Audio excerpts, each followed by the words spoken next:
Welcome to the How to Be Awesome at Your Job podcast, the show where brilliant professionals share how to sharpen the universal skills required to flourish at work. Enjoy more career fun, wins, meaning, and money with your host, Pete Makaitis. Hello and welcome to episode 869 with Luana Marques. Luana has some excellent wisdom when it comes to anxiety, how to deal with it effectively and actually turn it into a superpower. So you'll learn 1, why anxiety isn't the real enemy, 2, the 3-step plan to transform your anxiety, and 3, how to manage your thoughts effectively. So if you want to check out the show notes or the transcript or the links to items that we've mentioned here, please visit us over at awesomeatyourjob.com/EP869. And while you're there, check out some of our goodies like the full text searchable transcripts and summary email write-ups, and a lot of other goodies at awesomeatyourjob.com. Now here's a bit about Luana. Dr. Luana Marques is an Associate Professor of Psychiatry at Harvard Medical School, founder and director of Community Psychiatry Pride at Massachusetts General Hospital, and former president of the Anxiety and Depression Association of America. She's the author of the critically acclaimed book, Almost Anxious, Is My, or My Loved One's, Worry or Distress a Problem?, which has been lauded for its clear and practical approach for effectively dealing with anxiety. She's frequently cited as one of the leading experts in cognitive behavioral therapies, and she's been featured in publications such as the New York Times, CNN, Harvard Business Review, and many more, and has frequently been a guest on television broadcasts like Good Morning America, Face the Nation, and a whole lot more. Big thanks to Luana for sharing her wisdom with us, and big thanks to our sponsors. Check them out. One sponsor to check out is Harvard Business Review. This brilliant magazine, published at hbr.org, is the leading destination for smart management thinking. Fun fact, HBR has been mentioned in 108 episodes of the show. That's because HBR has great stuff that comes up often. They've got explainer videos, podcasts, real-world case studies, and much more. I think of HBR each night that I put on my special orange glasses. Their article, Will Blue Light Glasses Improve Your Sleep?, revealed that those who wore them reported better sleep and a 7% improvement in work performance as compared to those who wore the sham glasses. So I cite HBR anytime anyone tells me that I look silly wearing them. Now, much of HBR's content is available for free when you sign up at their site. Subscriptions that get you unlimited content cost $10 a month. If you visit hbr.org/subscriptions and enter the promo code AWESOME, you can save 10% off of that subscription. Again, to save 10% off of your HBR subscription, go to www.hbr.org/subscriptions and enter the promo code AWESOME. One sponsor to check out is Storyworth. Whenever I'm thinking about meaningful Father's Day gifts, Storyworth leaps to mind. Storyworth helps you preserve precious memories and stories from your father for years to come. Each week, Storyworth emails your loved ones a thought-provoking question that you get to help pick, such as, what's the bravest thing you've ever done? I personally love the prompt so much that I have refreshed Storyworth's questions page many times looking for more. Storyworth makes the writing process super quick and easy. All your loved one needs to do is respond to that email with a story, and then you get a quick copy of that. And after a year of this fun, Storyworth compiles your loved one's stories and photos into a beautiful keepsake hardcover book that you'll be able to share and revisit for generations to come. Families love Storyworth so much, they've got 25,000 5-star reviews on Trustpilot and have millions of stories preserved. So give all the fathers in your life a unique, heartfelt gift they'll all cherish for years. Storyworth. Right now, you can save $10 on your first purchase when you go to storyworth.com/awesome. That's storyworth.com/awesome to save $10 on your first purchase. And big thanks to our sponsor, Acorns. Acorns makes it easy to start automatically saving and investing for your future. You don't need a lot of money or expertise to invest with Acorns. In fact, you can get started with just your spare change. Acorns recommends an expert-built portfolio that fits you and your money goals, then automatically invests your money for you. NerdWallet.com, whom I love on these sorts of matters, gives Acorns a whopping 4.7 stars and says, quote, if you want to make the most of your spare change, there's no better place to do that than Acorns. Head to acorns.com/awesome or download the Acorns app to start saving and investing for your future today. And we got a legal disclaimer here. It may not be representative of all clients. Tier 1 compensation provided. Compensation provides an incentive to positively promote Acorns. View important disclosures at acorns.com/awesome. Investing involves risk, including the loss of principal. Please consider your objectives, risk tolerance, and Acorns' fees before investing. Acorns Advisors LLC, Acorns, is an SEC-registered investment advisor. Brokerage services are provided to clients of Acorns by Acorns Securities LLC, member FINRA/SIPC. For more information, visit acorns.com. Now, here's Luana. Luana, welcome back to How to Be Awesome at Your Job. Thanks for having me. Excited to be back. Well, I'm excited to dig into the latest wisdom you've got in your book, Bold Move, a 3-step plan to transform anxiety into power. Sounds right up our alley. But I'd like to start with one of your bold moves. I understand that you have, in fact, proactively chosen to negotiate while inside a Payless shoe store. What's the story here? I did. So I first came to the US as an exchange student, and I spoke basically almost no English. And growing up in Brazil, we're just taught to negotiate everything from a car to a banana to pretty much anything. Nothing is at face value what people tell you costs. So I was here and I needed a pair of winter boots. There's no need for those in Brazil. And so I walked in the Payless with my American family, chose, what I could afford for winter boots. And as I was trying to pay, I asked for a 50 cents discount. And my American family, I remember vividly, they turned bright pink. They're like, you don't do that. And I couldn't understand why they're so embarrassed. I was like, what is wrong? I spoke very little English, but the store is called Payless. And it's like, why wouldn't I pay less? Well, I don't know if it was a bold move or if it was just I don't know how to speak English move, but I did negotiate a Payless. Well, now I want to know, what did they say? The woman looked at me and said no. And my American mom pulled her money and quickly helped pay. And it was really embarrassing for them, I think. I don't think they would say it was embarrassing. I felt like I shamed them. But I think maybe that's why I remember it so much. Well, I guess the funny thing for me about Payless in particular is, it's called Payless, and it's like they always had some promotion going. So it's almost like if you were actually talking to a decision maker, they might be like, sure, we discount everything all the time. The 50 cents is fine by me. That is such a good point. At that point, I didn't know that there was so much coupons and promotions and buy one, get one free. That concept, it was still not in my brain at that point. Okay, so it was not as much bold as it was because unfamiliar with how things are done. Although every once in a while, that kind of ignorance can really be powerful in terms of in this case, you might have gotten the discount because nobody asked, but you asked, and it could happen. And other times I've heard story. Was it Sarah Blakely of Spanx? It's she just called up some merchandisers and I didn't know that's not what it's supposed to be done. Oops. But it worked out great for her. No, I think the spirit behind that moment is still very much drives me. I will negotiate for my salary. I will ask. My grandmother used to say, if you don't ask, you don't know. And, you can be a yes and can be a no. And if you don't ask, you don't have even a chance. And so I have an event coming up. I'm speaking at Formula One next week in Miami. And, I was just not asking for tickets for the event. And I sat with myself. I was like, no, can't write a book about being bold and not being bold. So I asked, and I think I might get tickets to watch at least one of the race. So there you go. That was a bold move. That one it was good. Excellent. All right. Very good. Very good. All right. Well, so let's hear a little bit about your book, Bold Move. Any particularly surprising or fascinating discoveries you've made while you were putting this together? So the book, it's a professional and personal journey for me. And I think the thing that was fascinating, I had the table of contents, I was writing the book. The last section of the book is a skill I call align, which is the idea of living a values-driven life. So identifying the key values in your life and really aligning your day-to-day life with those values. And what was amazing to me is that, I talk about this a lot. I coach people on a value-driven life. I think a lot about my life.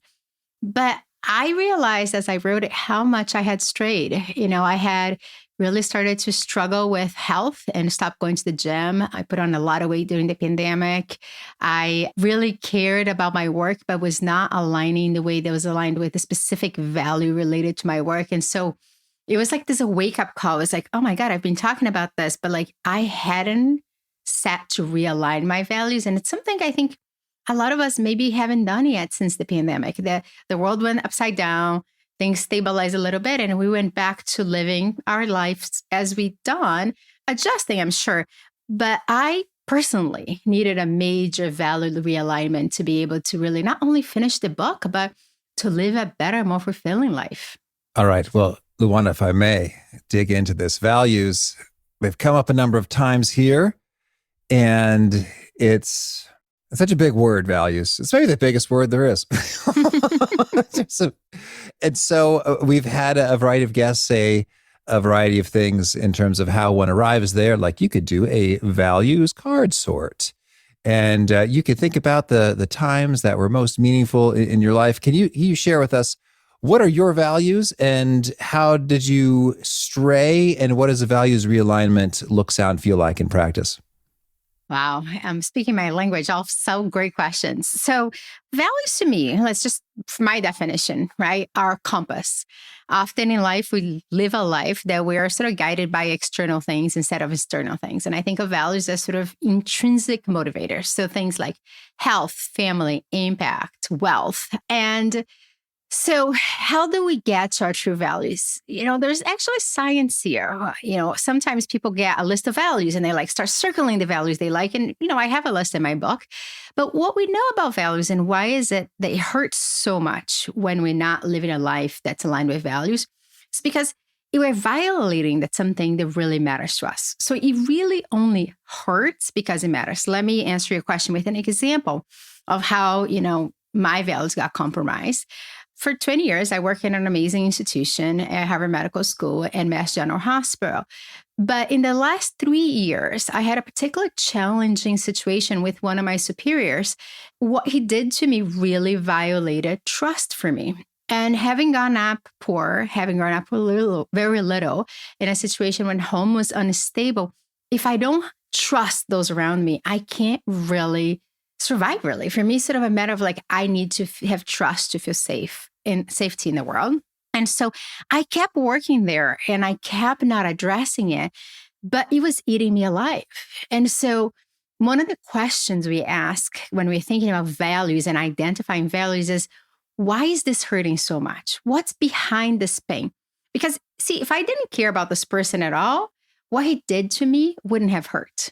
So it hurts because I cared. And that's how I realized that he had violated trust. And that's why it was so painful. So I don't want to keep going, but that's the first piece. I guess it's can you see either if you're in pain, why are you feeling that pain? What is the value that's being violated? Because to me, that's the first step to then realign your life with those values. Does that answer your question? I don't want to sort of keep just rumbling about values. Yeah, that's good. So that's a nice indicator there. And now I've got Dr. Stephen Hayes in my ear thinking about values. And I hope to have him on the show. He's got a great voice. And he said, often when we connect to our values, the most common response is crying, which I thought was a striking sentence. And so then what does it look like then? So we see what the violation looks like, according to Stephen Hayes of acceptance and commitment therapy, that when you connect to him, you're crying. What does connecting to your values look like? He is so great. And this question about violating your pain is definitely a Stephen Hayes question. And the crying sometimes is twofold. It's one, you're understanding why it was so painful. And the other one, which I think is implicit in what he's saying, is there's a sense of relief. Oh, okay, now I know what to do. So for me, I had to take action and basically address this with this person so that I could stay with my job and not feel like I was hurting every day. And that's the second piece. Once you connect with it, you're going to have some relief, but in a practical way. What does that look like? In my case, was interpersonal conflict, but on day to day, if you're talking about productivity, if you're talking about your life, it's really choosing actions every day that represent that value. If you care about connecting with others, are you making time to see your friends? If you care about justice, are you involved on things that reflect justice?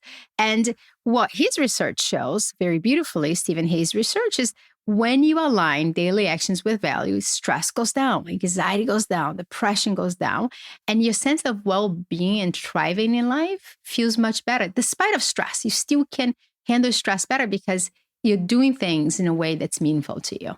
Okay, thank you. Well, so then a realignment then, is that just you're taking a look at how things are and what you're doing, what you're up to, and then doing things differently?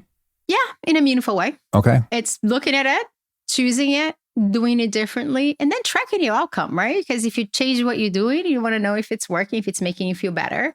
But if it's value driven, it usually does. Understood. And then when it comes to the defining of one's values, do you have, so trust is one, is how many values do most of us have, more or less? I don't think there is a single research that can agree on that. Okay. I think most people say that it's hard to hold more than 5 at any active time and actually live a meaningful life towards them. I think we have many more than that. For me, it's right now, currently, that's the other important thing. We change through our lives, right? Currently, the values that are really important to me are trust, impact, health, and family. Those are the 4 main compasses by which I am guiding my life today. All right. Thank you. Okay. So you're just getting warmed up talking about values. That's just the warm up, Luana. I know. I get excited. I really get excited about it. All right, now let's hear about the book. A Bold Move, a 3-step plan to transform anxiety into power. What's sort of the big idea or main thesis here? The main idea of the book is that although anxiety is extremely painful, anxiety itself is not the enemy. The real thing that gets us stuck is psychological avoidance. Psychological avoidance is anything that we do that helps us feel better momentarily, but it has a negative long-term consequence. So these are the things like you cancel a date, you don't finish your report at work because it makes you anxious. You walk in your house and your wife gives you a look and you know she's upset and you're like, oh, I have to work a little more. I don't want to deal with that right now. Those are examples of psychological avoidance. When we avoid, we feel better momentarily. Long term, we are just creating more anxiety. So that's at the core what the book is about is we can get rid of avoidance, but we can't get rid of anxiety. So we need to be fighting the right enemy to live a bold life. Okay. And so then to not do the avoidance, what do we do? Do we just go for it every time? Or how do we think about that? Like, hey, what's up? You seem upset. Let's do this. Well, just do it works for Nike. It doesn't work for psychological avoidance. Okay. We have to be more thoughtful. So the first piece is actually identifying that we are avoiding. We may know it, but not everybody has paused and really asked themselves, when my anxiety is high, what do I do? And in the book, I describe something called thoughts, emotions, and behaviors, or TEB cycle, the TEB cycle. And it's just a technique that we often use in psychology to just create a pause in your brain. So the first step is, if you're feeling anxious, ask yourself and write it down. What am I saying to myself? How does that make me feel? What do I want to do? And if that action is something that is designed to only bring down discomfort, there's a good chance that you're avoiding. Okay. Does that help a little bit? Sort of just to set the framework? Certainly. So if that's the thing that it's there for, then, okay. So, and then I can see how that behavior could be, just any number of things. Like if I want to, so first of all, I'm thinking about like, okay, so smoking, drinking, drugs, video games. It's like there's a universe of things that's just like, I am just trying to push the feel good button here. And so as opposed to, I guess now there are things like who might be in the gray zone, like going for a run. It's also a healthy behavior, which is good for the body, but is also exiting a situation that you don't want to be in. So I guess maybe that might be in the gray zone of it is I am avoiding, but I'm doing it in a uplifting way. So it's not purely just to, make me feel better. And so then, and then I guess the behaviors that would be not just feel good behaviors, but I guess they're like helpful or productive or advancing things in some way. Yeah. Is that right? So like if your partner or spouse is giving you a cold shoulder, it might be you don't necessarily engage the conversation right then and there, but you might say, well, okay, I'm going to do something that's helpful for her too at the moment, because it seems like that would be useful. So I'm purely speculating, Luana. You tell me. I love it. So, Pete, I think you're dancing with avoidance the right way. And this is the trick. Avoidance works. And there are times in life that we have to walk away, right? So you're having a really bad day. It's certainly much better to go for a jog, call a friend, than to reach for a bottle of wine, just in terms of your overall well-being, right? The question really is not about the behavior. It's like, what is the function of the behavior? And is there a negative consequence? So for example, if every time you're upset with your spouse, the only way you handle it is going for a jog, and you never address that you're upset with your spouse, there is a time on this, meaning eventually this blows up for every couple. There's never a couple I've worked with where they avoided conflict, and conflict just ran away. Conflict doesn't have legs. It stays there. And so the running and the clearing your mind and jogging, it's great. But if it's the only way you address conflict, then now we get yourself into a problem, right? So it's really about that price tag. And I think it's helpful to think about in 3 ways of avoiding. The ones that you talked about, it's alcohol, numbing, those are retreating. That's when we sort of try to move away from discomfort. So you have a really busy day at work, you just come home and have a few glasses of wine. Once in a while, that might be okay if it's every night. Now we start to get into really psychological avoidance. Some of us, though, avoid in a completely different way. When we feel threatened, specifically perceived threat, you're upset with your boss, you get an email you don't like, you are angry with your partner, you react. Those are people that raise their voice. They will write a hasty email. The idea here is that they're moving towards that discomfort, but not in a productive way, in a way of like, I just can't feel this anxiety, so I have to do something. Like I had a patient that just would explode. Every time something would happen at work for him that made him anxious, he would explode, right? So there is the people that react, explode kind of idea. There's the people that retreat. And the last category on psychological avoidance is really the people that remain. This is the person that is frozen. They're in a job that they hate, but the idea of transitioning, the uncertainty, they just don't make the leap. They're in a relationship they don't like. So they are sort of stuck, unable to move one way or another. Does that help to clarify the flavors? Oh, it does good, yes. And certainly. So the avoiding isn't necessarily avoiding the situation. It's avoiding the feeling of anxiety. Like I'm going to escape this into anger. Like I'm going to tell you what I think about this with some attitude, okay? Or remain. That's really important. Okay. You're right on target. You're not necessarily avoiding behavior, which is the way everybody thinks about avoidance, right? You're avoiding discomfort. It's really the anxiety that you're trying to run away from. Okay. Well, also tell us, what's the promised land? What can really be possible for us in a world where stuff happens, we feel anxious? What's possible? So there are 3 skills that I talk about in the book that I think are very helpful that really, I've used them since I'm 15, and my grandmother taught some of them to me. And then eventually I got to graduate school. I was like, oh, there's science behind what she was saying. And here they are. The first one is shift. Shift is the idea of learning to examine what we're saying to ourselves. So what it is that you're saying to yourself when you're anxious. Because what happens when we're anxious is our thoughts become very black and white. On my early days of dating, I remember I'd go on a date, and if somebody gave me a look, I'd be like, oh my God, they don't like me. And we jump to these conclusions without any facts whatsoever. So shift as a skill is really after we pause, can we learn to talk to ourselves as if we're talking to our best friends? What do I mean by that? I don't know about you, Pete, but like I say things to myself that I would never say to my friends. Like we talk to ourselves in ways that are very not helpful. So to shift is really arriving at a more balanced view of the world. So if you're really scared about a presentation, can you say to yourself, you know what? Yeah, I'm anxious, but I've given presentations before and I'm prepared. And what we see is if we shift, our anxiety goes down a little bit. It doesn't go away. Right? But it allows us to engage with things that cause some of that discomfort in a way that's more productive. Okay. And I have 2 more, but how does that one sound? I'll pause here first. No, I dig it a lot. And I've heard that before. I don't know if it was Ethan Kross or David Burns. But yeah, that is good.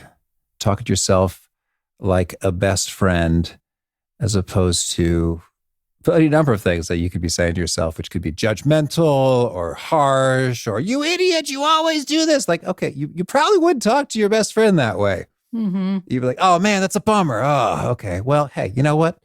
Everyone makes mistakes. You are awesome at your job in all these ways. We're going to figure out a plan to fix this. We always do. And that's a much better vibe inside. Yeah, I mean, it's like, I love the example you just gave because it's like a good leader would do, right? If you're working with somebody that you trust and they make a huge mistake, you don't go, hey, that was awful. You sit with them and say, okay, let's figure out how we got here and let's work together to get you out of here. And it's being able to take that perspective towards ourselves so that we're not living dominated by negative, anxious thoughts. Beautiful. All right, what's next? Approach, not avoid. So we actually already talked a little bit about this. You imagine that you're in conflict with your partner, and the only way you manage that conflict is going for a run because you feel so anxious about talking that you want to run away.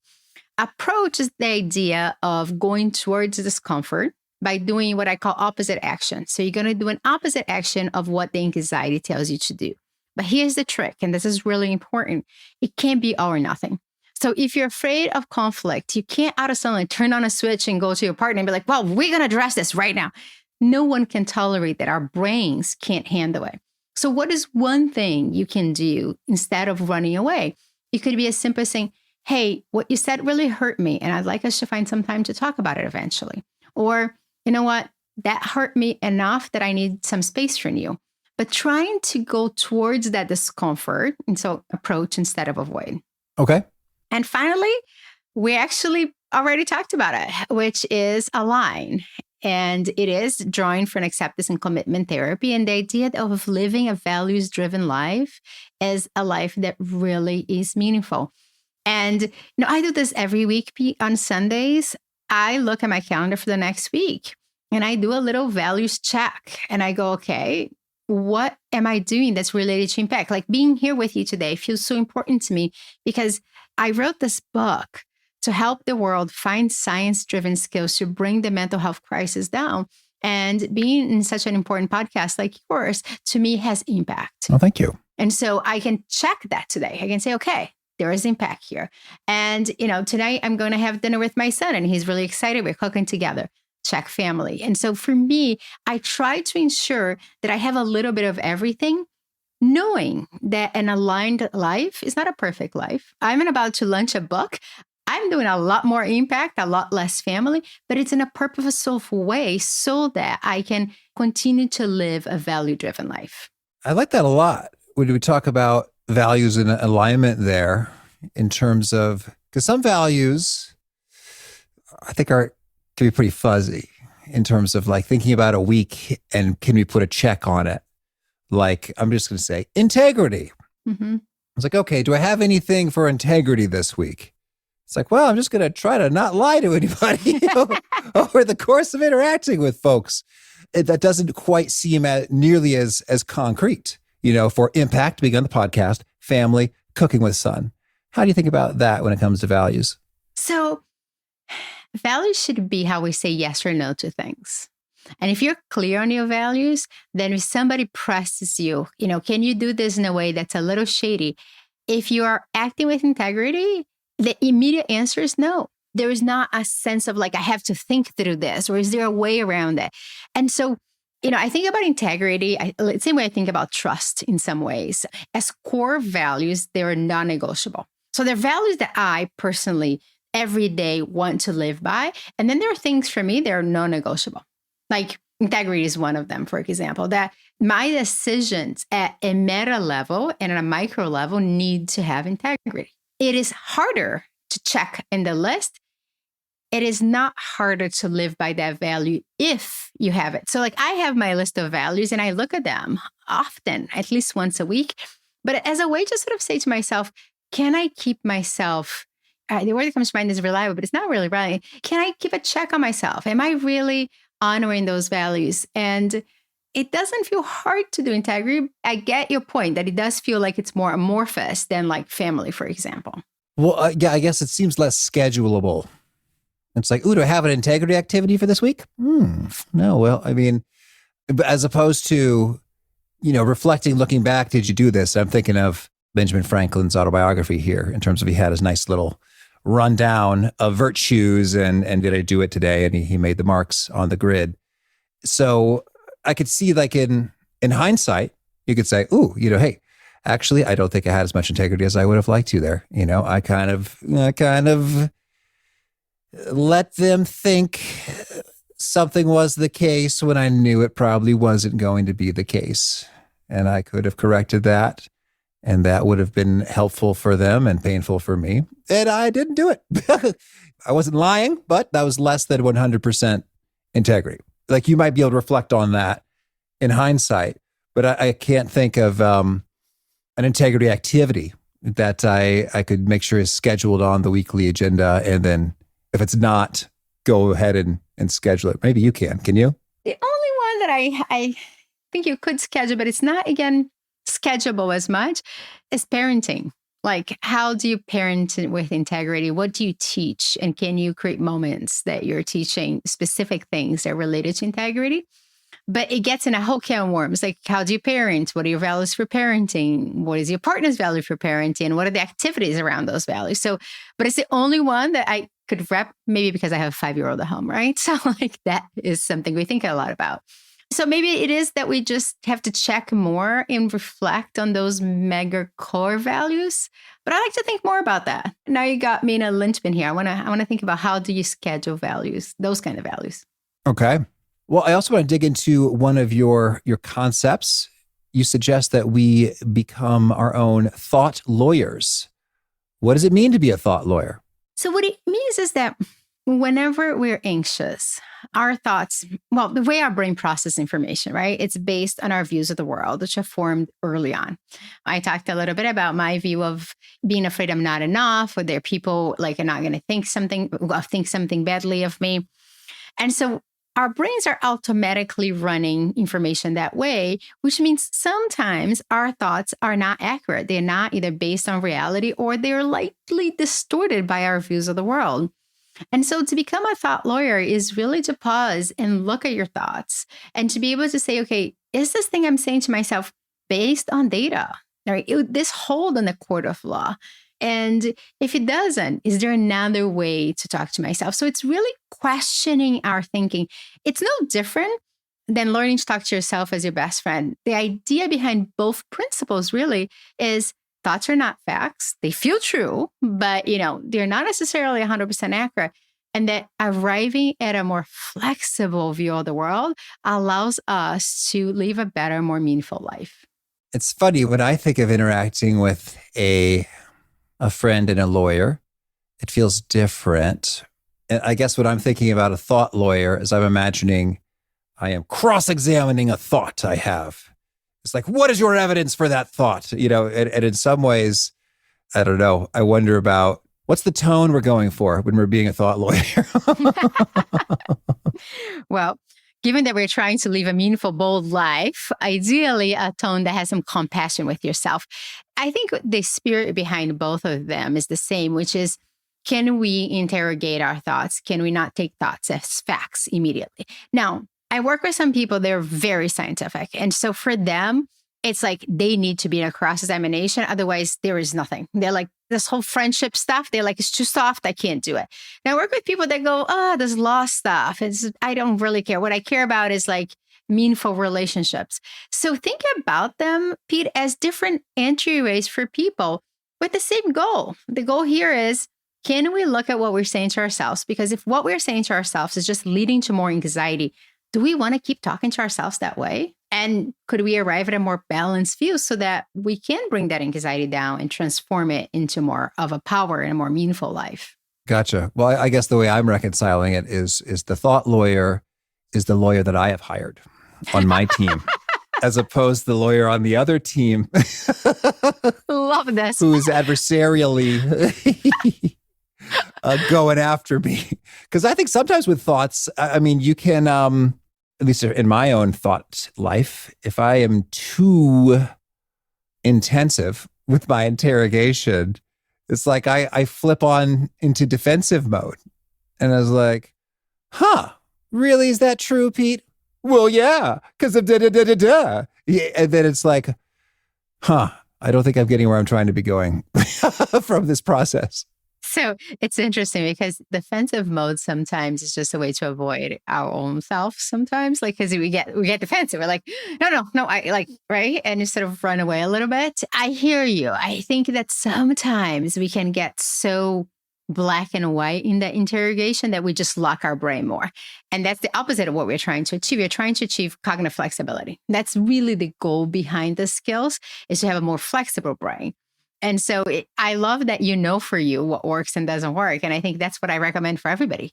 If for you, the lawyer that you hire in your team is better, bring that lawyer on everywhere with you, man. That's awesome. I love the picture.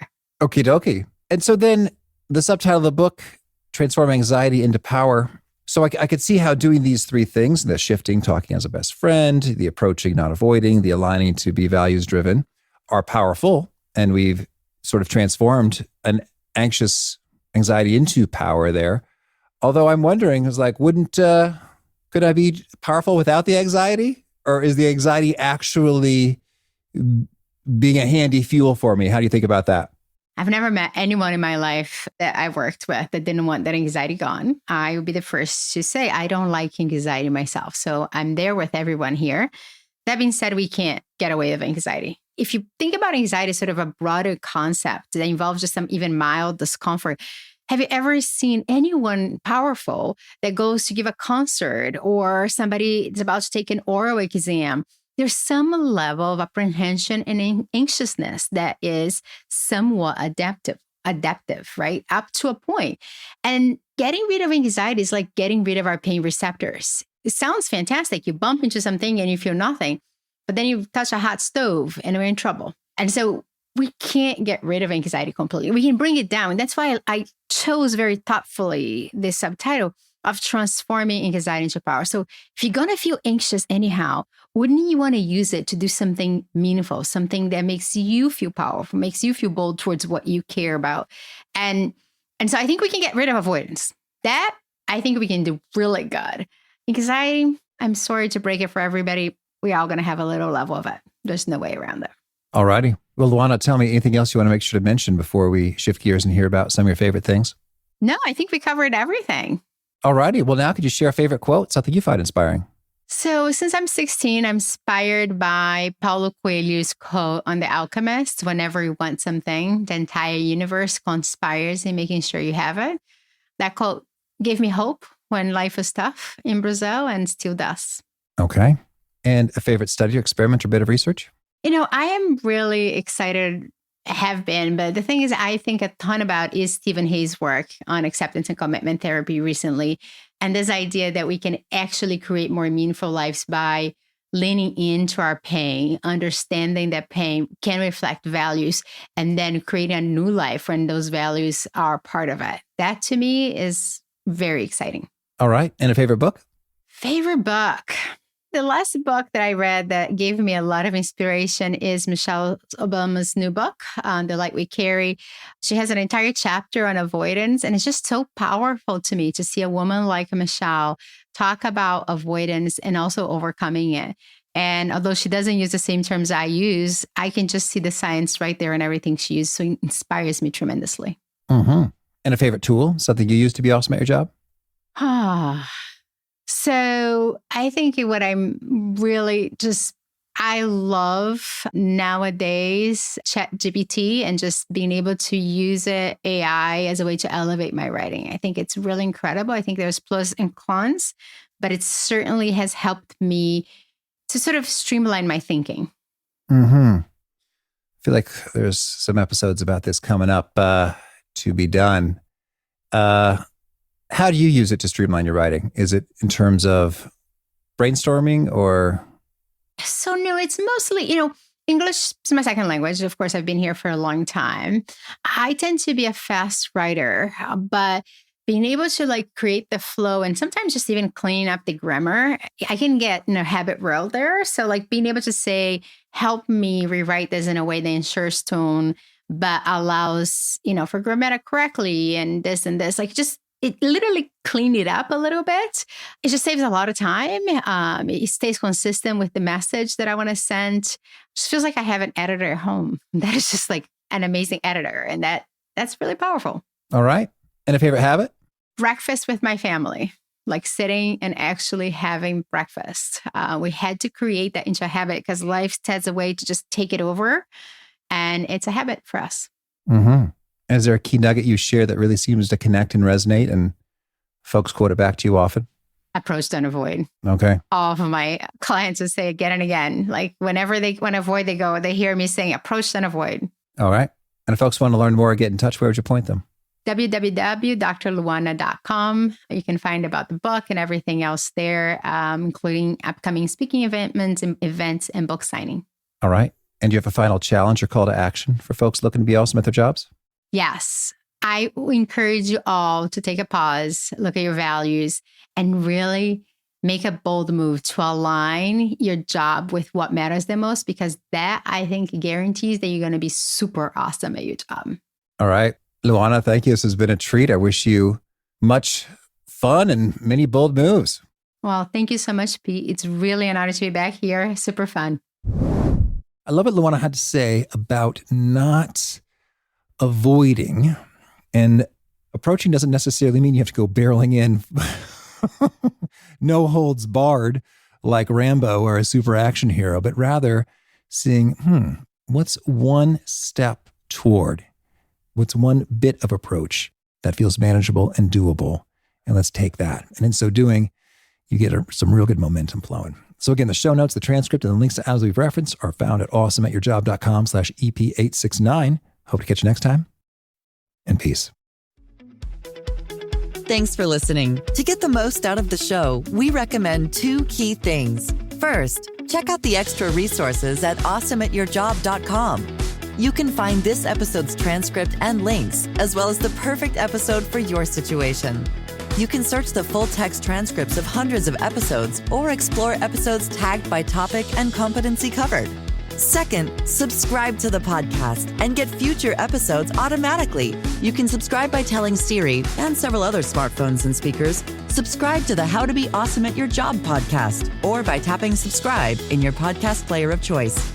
If you'd like some extra help figuring out podcasts and how subscriptions work, visit awesomeatyourjob.com/subscribe for guidance. Hope to catch you on the next episode of How to Be Awesome at Your Job. 1, 2, 3, 4. Those are numbers, but you already knew that. If you want to know what number you're going to pay each month for your car, use Kelly Blue Book My Wallet on Auto Trader. They're really good at numbers. Auto Trader.